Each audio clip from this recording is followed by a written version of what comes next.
para lang naman ako namili ng best Michael Kors pa. Ang ano niya yung lemon eh, pang salit niya. Nakang dyan ang tinawid, tapos lemon. Masarap nga daw ang combination. Tapos, tapos rice, tapos bread.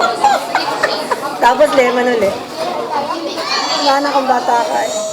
Sarap. Balik na naman nga sa kain nung ano, walang ganang kumain. Ngayon meron na ako.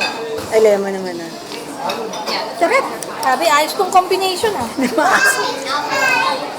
Pag matamis kasi. Ayan, ayan, lemon. Na may mukha.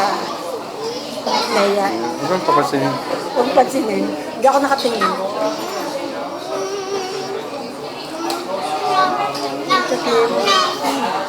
Asin yun.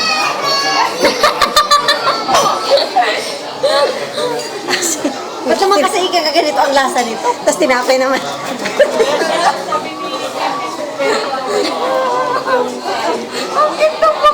Meron pa ka mo.